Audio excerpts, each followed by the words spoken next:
Welcome back to Dad and Daughter Reads, a book club podcast. I'm James, your co-host, and this is episode 32. Today we're finishing Katabasis by R.F. Kuang, covering the final chapters 29 through 35. This brings us not only to the end of the book, but also to the end of the podcast, at least for now. We've had such a great time sharing these reads and conversations with you, and we'll talk more about that as we close things out. But first, let's dive into the finale of Katabasis. And as always, I'm joined by my co-host, Miranda, who's here to catch us up on her week and what she's been reading. Miranda? Hello. Hi. How's my week been? Exhausting. Had an exhausting week. I finished up training at my new job. My last training day was Sunday. And I had trained all week last week, Monday through Friday. And then I was off Saturday. And on Saturday, I literally just slept all day. Because that place is busy. It's a busy place. So it's really exhausting. And then training itself is just exhausting and annoying because I'm like trying to do a really good job. But then I also don't get any of the money that the people training me are getting. Oh, right. Yeah. So it's just exhausting. And no tips for training. Multiple ways. Yeah, no, just terrible because I was making them a lot of freaking money. But that's okay because Monday and last night I made my own freaking money and I made a lot of it. So finally. So right now I'm just kind of getting used to this new schedule and the physical demanding work that is waiting tables. I haven't done it in a long time. I just haven't had like a physically demanding job in a couple years, so just getting used to it. But yeah, so that's really just been my week. Saturday also, before I came home and slept all day, I went to the Prickly Pear Festival here in Albuquerque because it's prickly pear season. So all the cacti grow their prickly pears on them. Right. And they have like a little festival, like little thing. And we watched one. I only stayed for one demonstration. This like one place, this like one organization has like a kitchen and they give like operating kitchens to people who are trying to get their businesses started. Like if they have like family recipes and stuff, they want to turn into a business. They made blue corn pancakes with prickly pear syrup and then a prickly pear tea. And it was really good. That was about it. I didn't stay there for too long because I was so tired. So I went home and slept the rest of the day. But yeah, today, actually, I finally finished that one book I've been reading for, like 2-3 months now? Olga Dies Dreaming. I literally finished it today, and it was really good. I actually really liked it a lot. It deals with a lot of themes of, like, American capitalism and how that ties into Puerto Rico, and then also, like, gay, queer, HIV, a little bit, families, drama stuff too. But it's really well written. I really like this author. It's the second book I've read by her. I hope she writes more because I've really enjoyed both of those books. So yeah, so now I get to start new books. And then the books that I'm going to be reading here over the next few months will probably be not as fun books, more like learning, educational, or like nature books. I'm out here being peaceful, I guess. In the desert. In the desert, yeah. So I'm going to read about being in the desert. So yeah, that's my plan. And I think that wraps it up for me. How was your week, Dad? Same old for me. Work, gym, buy groceries, watch football and NASCAR. Oh my gosh, I meant to tell you. I forgot to tell you that my manager that I told you about last week, I don't think I said it on the podcast. Oh, right. But my manager, she had a Bucks, one of my new managers, she has like a Buccaneers necklace. You did say that on the podcast, yeah. Okay. And I talked to her about it. I was like, oh, the Bucks, my dad, blah, blah, blah. And I was like, yeah, my dad's from Florida. She's like, where's he from? I said, Bradenton. And she looked at me and she goes, are you kidding? I'm from Bradenton. So you guys are both from Bradenton. And she was asking me all these questions because she was like, we probably like know each other or know of each other because she said she's 3 years younger than you. But she was like, but I was mostly on the island, Anna Maria or whatever. Well, I was out there a lot when in high school because my best friend lived there. Well, that's why I was like, and I couldn't remember Andy's last name. So I was like, I bet you know Andy, if anything. And if you know Andy, then you probably know my dad. So she was trying to get me to figure it out. And I was like, I don't know. I don't know. And then she asked me what high school you went to. She was like, did you go to Bayshore or Manatee? I was like, I think you did a stint at both. No, I went to Southeast, but I also went to Bayshore for like one, not even a full semester, like a quarter. Got it. I knew you had like gone to one and then didn't stay or whatever. Yeah. But Southeast, okay, I'll tell her that. Yeah. Yeah, so that was crazy. So now she thinks I'm awesome because my dad is from where she grew up. She was trying to figure out if you guys knew each other. But her name is Amity. I don't remember what she told me her last name was, but her name is Amity. And I was like, well, surely that's enough because that's not a very definitely a distinctive name. Yeah, exactly. But I don't know. Yeah, but that was crazy. Off the top of my head. That was really funny. We were both like, are you kidding? I was like, Bradenton. She was like, I'm from Bradenton. Yeah, that's crazy. Yeah, that was wild. So small world. Such a small town. Yeah, that's funny. Yeah, I was going to ask you about that. I forgot. Mm-hmm. Yeah, so now I got to figure out if you guys know each other, I guess. Right. If she's 3 years younger than me, probably not. I don't know. Yeah, I don't know. Well, yeah, my week, like I said, boring week. Nothing exciting. Didn't do any other reading. Well, I'm reading the Player's Handbook still. It's pretty big books. I haven't finished that yet. So that's it for me, really. Boring. Lots of work. Yeah. Work and nothing exciting. In about 2 weeks, going to Talladega to the NASCAR race. So that will be exciting. Oh, that will be fun for you. Yeah. We're all going again. Everybody's going. And we bought the garage experience. So you get to go into the pits before the race starts. Oh. So we got to leave at like 4:30 in the morning to get down there, be there by 8, and then do all that stuff in the morning. And then in the afternoon, the race starts, I think at either 1 or 2 o'clock. I think it's 1 o'clock. And that'll be about 3.5 hours or so, and then drive back. So yeah, it's gonna be a long day. Oh yeah, that sounds exhausting. But it'd be fun. And we get to go in the pits and see the drivers and the cars up close. So very cool. Yeah, I'll take pictures. Yeah. This Sunday, I'm going to the balloon fiesta out here. They do hot air balloons. It's really big out here. Oh, okay. And they have like the hot air balloon festival. So the balloon fiesta. And like people literally come here from all over the world. There's like millions of people that are going to be here in the next like week or so. Like coming in and out. But because it's like lasts over a week. Oh, okay. But You're going to take a ride in a hot air balloon? No, I'm not going to ride in one. Just going to go see the hot air balloons take off from the park. And I'm going Sunday morning because they launch at like 7 a.m. So then, of course, there's all the people and the traffic and blah, blah, blah. And like, so we have to leave super, super early to get there too. And I'm working Saturday night. So I'm just going to like take a nap between work. Oh, yeah. The balloon fiesta, go see the balloons launch, take some pictures, and then come home and sleep all day. Yeah, that'll be what everybody's doing when I'm driving. Right. To Talladega, sleeping while I'm driving. Right. Because we have to actually go down and pick up, I guess my father-in-law is what you'd call him. It's Angela's mother's husband, because he's going with us as well. So there's like 5 of us in my little truck driving down there. Fun. But they'll all be sleep in the back, I'm sure. Right. And on the way back too, probably. Probably. I would. Because I heard it's kind of hard to get out of the traffic when it releases, but we may stay longer because since we have the pit passes, we also get to go to Victory Lane afterwards. Oh. And that will just depend on who wins. If it's somebody I don't like, I ain't going. Sure.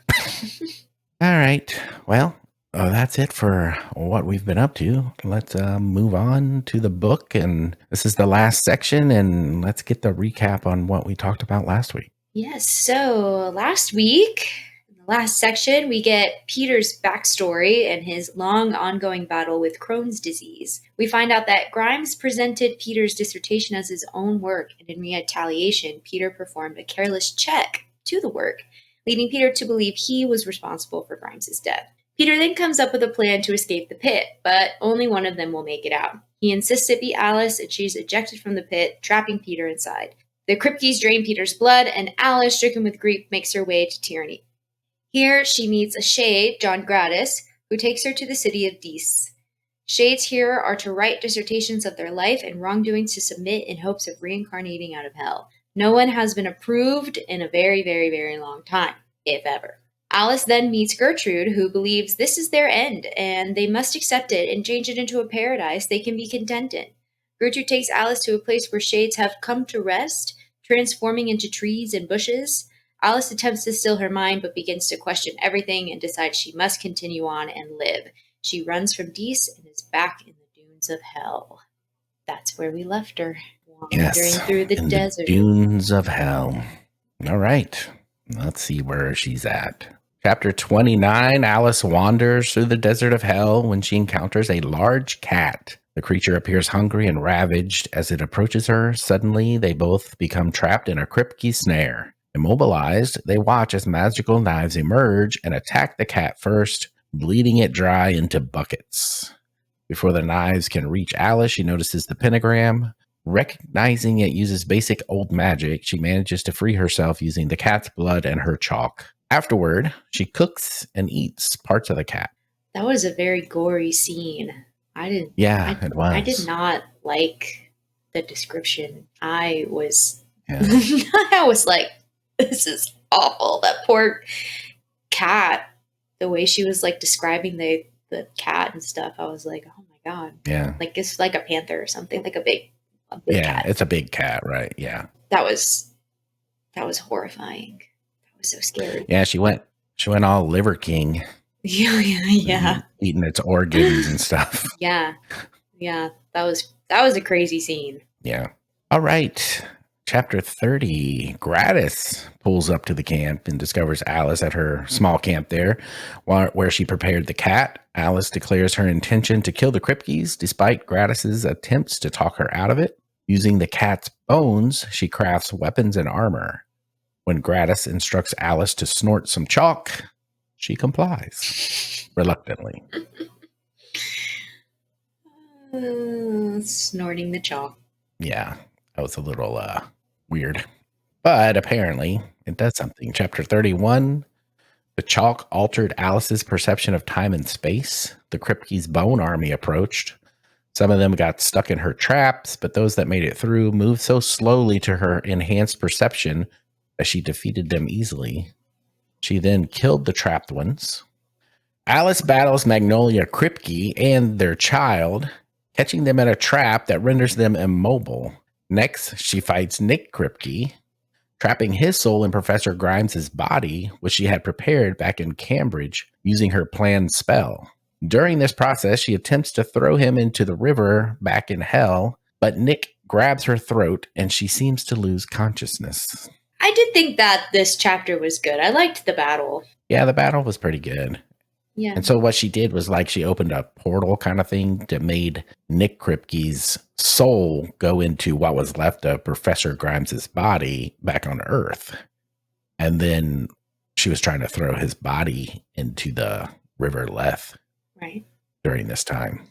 So we did end up seeing that spell in action that she had kind of concocted on her own and did her own research for. Yeah. Because this was the spell she was going to use to bring Professor Grimes' soul back into his body. And then somehow do her weekend at Bernie's thing with him. Yeah. And it was quite awful. Yeah. And it was quite horrifying. Right. Yeah, she's doing a really good job of describing horrifying things. I will give her that, because I have been horrified. Like, my God. Oh, yeah. I mean, I think her writing is pretty decent. Just a little verbose sometimes, maybe. But yeah, so I like that chapter because I liked the battle and stuff. I mean, I'm kind of still like, okay, this is a crazy side quest that I feel like we've lost the plot, but I did enjoy the action of it. Yeah, because honestly, that's pretty much the only action we've had. Right, exactly. Chapter 32, Alice and Nick had plummeted into the river below. This was after, he had grabbed her neck and made her seemed like it when she went unconscious. Nick began to unravel, his memories being pulled from him into the Leth until nothing remained. So they did fall over the edge and into the water. Suddenly, Alice heard the whirl of a blade and saw that Magnolia and her son had freed themselves from the trap. Rather than attacking, Magnolia grabbed her son and willingly entered the water, both dissolving into nothingness. Yeah. So basically, they were in the water and they lost all of their memories and kind of dissolved into nothing. It didn't affect Alice because of her tattoo. Right. Apparently. Yeah. And I guess Magnolia didn't want to go on without her. Right. So Gratis appeared. We're still in chapter 32, sorry. Gratis appeared and revealed that he had pushed them over the edge. So he was the one that pushed them over the edge. As he approached the water, he mysteriously walked upon its surface. A boat drew near, and Alice asked who he was. And he answered no one now.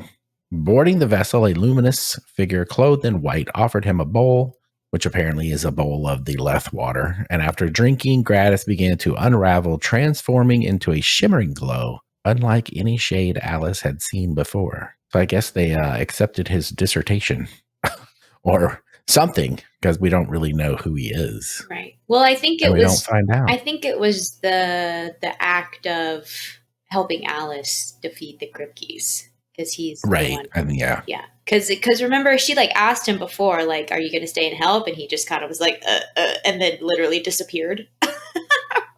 Right. Remember that? He was like, yeah. And then just faded away. Right. So then I guess he had a change of heart or whatever as a shade and came back and decided to help her. And I think that's how he right. absolved of himself. And then I did like that she was like trying to look at his memories to figure out who he was, but then she was like, no, it doesn't. I don't want to see, like, it doesn't matter, like, because he did this good thing in the end that helped him move on. Because right. I guess we can assume he did something horrifyingly awful because he was in Dees, right? Right. So I liked that. And I liked that idea of, I was waiting for something silly, like he was Jack the Ripper or some stupid shit. Oh. No, we don't get to know. And I think that makes it better. I think that was like her point, was like, it doesn't matter, Right. Yeah, I don't think we had to know anyway either. All right, looking down, Alice noticed her tattoo's edges begin to fray. The river water had affected her too, and memories started slipping away. Though no longer submerged, she lay on the shore, soaked and increasingly concerned that she would cease to exist. Just as panic set in, Elspeth arrived and lifted her up. Yeah, so I guess the water was dissolving the tattoo. Yeah, that's what it seems like. Yeah. Like the tattoo was only so strong, it couldn't take that much of that water, probably. Yeah, and it ended up dissolving it. And then because she was like still soaked in the water, didn't matter that she was out of it. It was still taking away her memories. But she had that buffer already, so I guess she didn't lose too much. She did lose some, but not too much, yeah.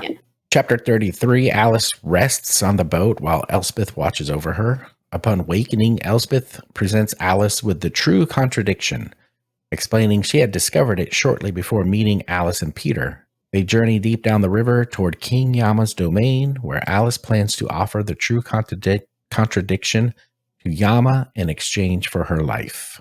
Yeah, so it's what is it, a dialthea? I can't even pronounce what it is. Something like but that. But it's close to that. Dialthea flower. Yeah. Which I think is like something to do with pomegranate trees or whatever, which is very of the Hades Persephone mythology. Right. Yeah, like this beautiful thing growing in hell type of idea. So I thought that was cool. And then Elspeth kind of deciding to like, no, I'm going to go through the courts. I thought about it, and her own little character growth. But it was interesting that she'd already like had it, and that the Kripkes were after her. Why it was taking her so long to like present it or like do whatever she needed to do with it to get out. Right, because she said she found it before she met Alice and Peter, and that was the reason the Kripkes were after her, because of that, because she had that. Yeah. So yeah. So I don't really know exactly what was going on there, but whatever. She gave it to Alice. Here you go. I'm going to go through the courts and Right. Yeah, she gave it to reincarnate. Alice, and then she said she's going to go about hell the correct way. Yeah. Chapter 34, Alice encounters King Yama, who grants her an audience. He asks why she came to hell, and she replies it was for Professor Grimes. Yama summons Grimes' shade. Alice and Grimes engage in an extensive dialogue, revealing how he had haunted her and planted ideas in her mind to journey to hell. Alice initially falls into her familiar pattern of believing Grimes knows all, before realizing he actually knows nothing. She then employs Peter's soul transfer spell to rescue Peter, choosing to trade Grimes' soul for Peter's return. And we didn't learn anything about Grimes. We didn't learn what part of hell he was in. We didn't learn what he went through. He just was like, oh, well, here he is. Now what? Yeah. And then they had that whole thing. And I was just like, what? This was the whole point. Yeah, they came to hell to find Grimes, and we don't really learn much about Grimes at all. And yeah, there wasn't really a resolve there. Where was he this whole time? And why couldn't they find him? And what was going on there? Right. And then their whole back and forth. I was just like, I don't care. Yeah. When that was supposed to be the whole reason for this journey.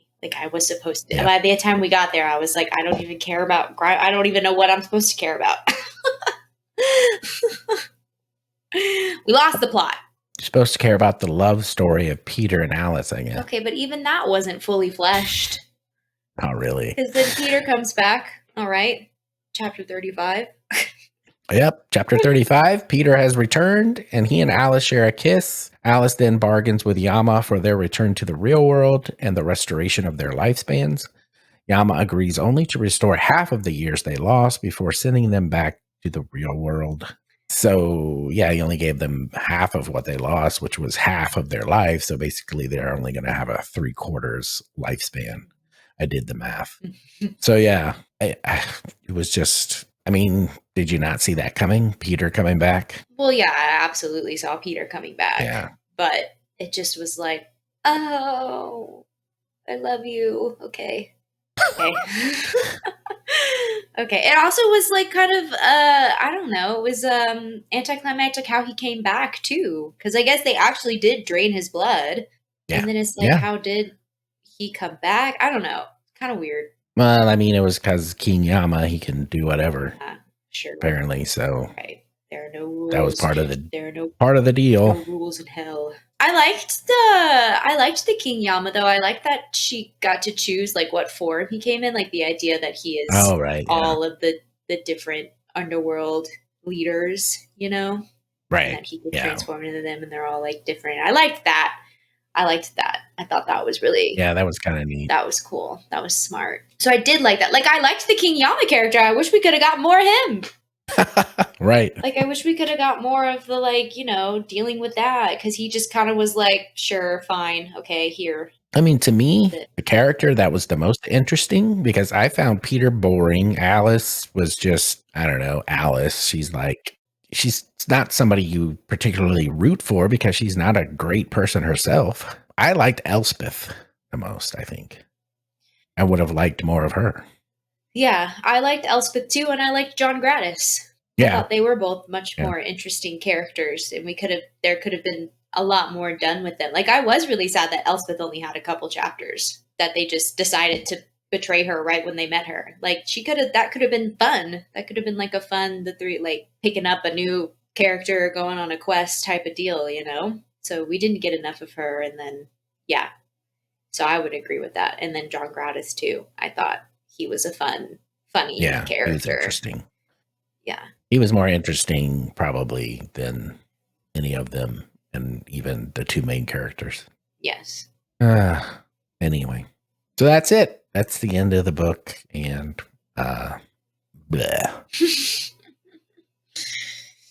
Yeah. Another disappointing one. Yep. From one of our more favorite authors too. But it is what it is. They can't all be home runs. No, they can't. They can't. Well, I mean, honestly, like I've said before, I only really like Babel and Yellowface from her. The Poppy War series. That's the only two I've read.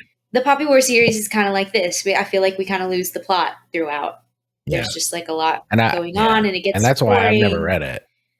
Yeah, there are like exciting parts, but there's more boring parts, and then you don't really root for the main character either because she's also morally gray, and it's just kind of like, okay, like what are we doing here?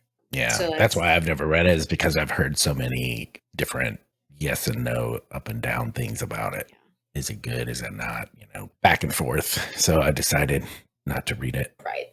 Yeah.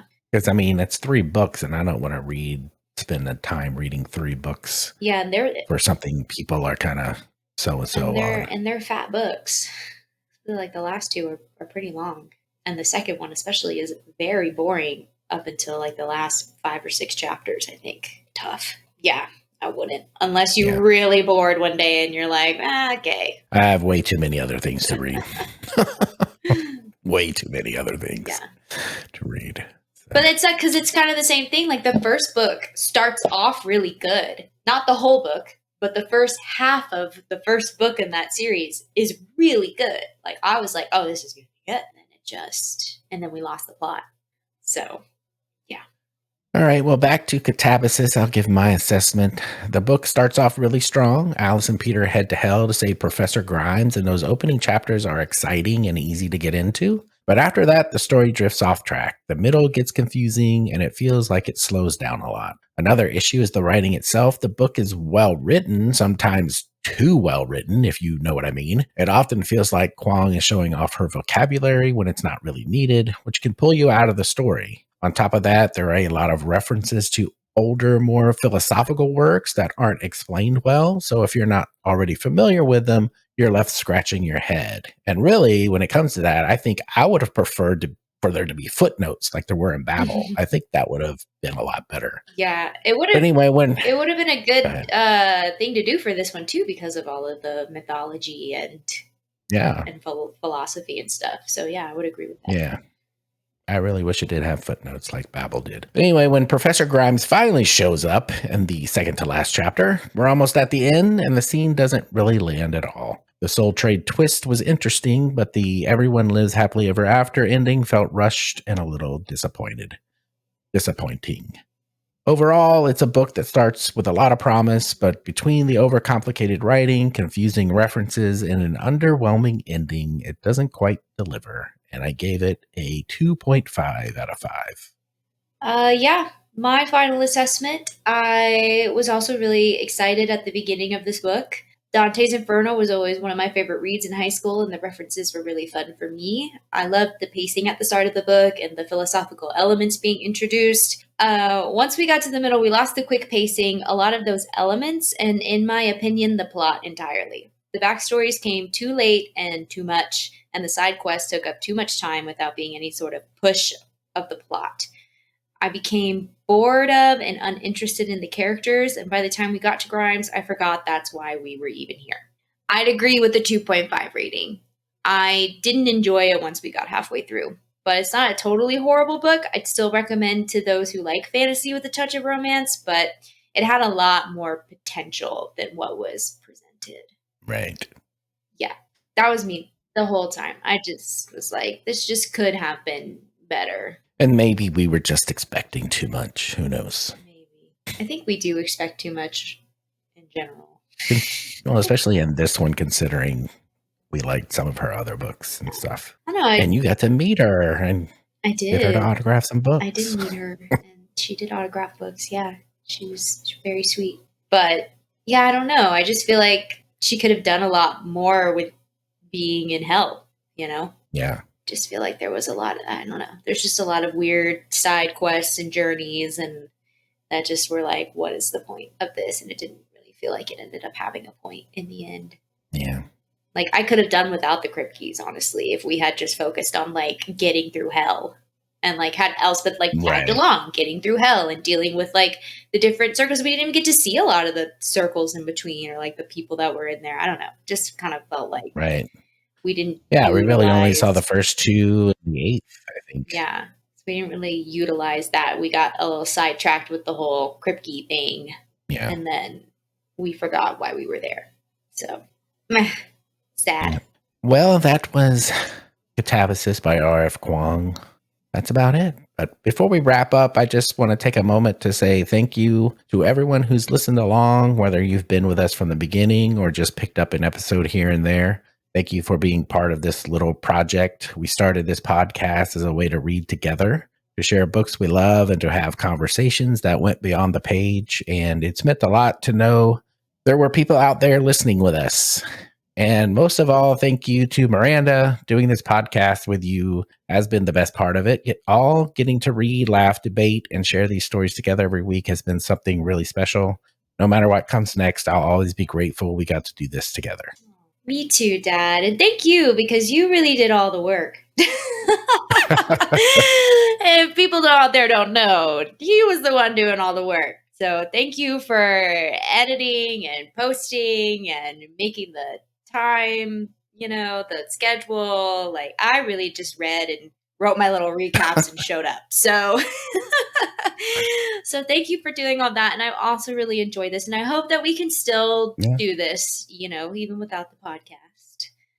Yeah. If there's ever a book you think we should both read or whatever, like, let's do it. And we can just, chat and talk. And because it is fun. It's nice to read and have, someone to discuss the book with is always really fun. So I've also really appreciated this time. And I'm glad that we did it too. And it was all your idea as well. So truly, give it up for Dad. Woo! Oh, thank you. So yeah, and thank you guys also as well. And that's it.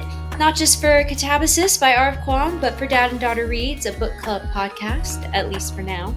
We want to thank all of you who've listened, shared your thoughts, and read along with us. Whether you've been here since the first episode or just joined recently, it's meant so much to us to have you as part of this little community.